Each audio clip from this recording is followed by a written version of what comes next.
Evening, dear viewers. Welcome to Geo Discoveries. For this week's episode, we talk about an animal that is endangered so awareness can be raised amongst all of us. This species is a species that everybody knows and adore, but is already starting to decline and stay only in the memories of the people. For this week, we are going to talk about the black rhinos of East and South Africa. To start off, we are going to scientifically classify the species. The kingdom is Animalia, phylum Chordata, the class is Mammalia, the order is Perissodactyla, its family is Rhinocerotidae, and the genus that it belongs with is Diceros. The binomial name that it has, Diceros bicornis. More info coming right up. An adult black rhinoceros stands at 140 to 180 centimeters, which is about 55 to 71 inches tall at the shoulders, and is 3 to 3.75 meters tall. Moving on to their horns. Two horns on the skull are made of keratin with a larger front horn, typically 50 centimeters 20 inches long, exceptionally up to 140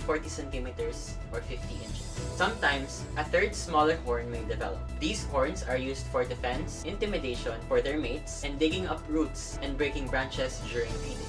They have this thick layered skin. It helps to protect the rhino from thorns and sharp grasses. The animal also establishes symbolism with other animals. Despite their poor eyesight, they have a sensitive sense of smell, helping them sense predators that are to make them dinner. The remaining 2 out of the 5 species of the rhinos are considered overall critically endangered. And why, you may ask? It is us, humans, the only reason. We care too much of ourselves, leaving species and animals a second thought. One of the reasons of their current status being critically endangered is the poachers that are against their very horns. A lot of reasons exist as to why they have to do what they want to do, which is poaching. They use the horns to manufacture medicines, and even better, to make their reputation look more beautiful and pleasing to the eyes of the individuals around them. But doing all of these is never gonna do anything better for the black rhinos. Have been around for millions of years and play a crucial role in their ecosystem. They are important grazers, consuming large amounts of vegetation, which helps shape the African landscape.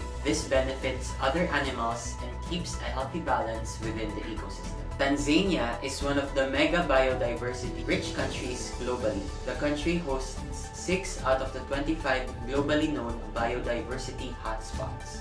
The country has extensive diversity of species, with at least 14,500 known and confirmed species, and is among 15 countries globally with the highest number of endemic as well as threatened species. A new species of flowering tree, which grows up to 20 meters, was discovered in the Usambra Mountains in Tanzania in June 2019. The scientific name of this tree is Mishogaen edi or MED. These trees have larger leaves than other species of the genus and ranges between 13 and 45 centimeters in diameter. MED, the said species, has been categorized as endangered by the International Union for Conservation of Nature list, as only few of those plants were discovered. Let's all help each other to conserve not just this species, but the species that never desires anything else but to survive and thrive in the wild that they call home. Thank you everyone for taking the time to listen to our show, and don't forget that what you desire isn't only you that desires. See you next week, folks, and stay safe.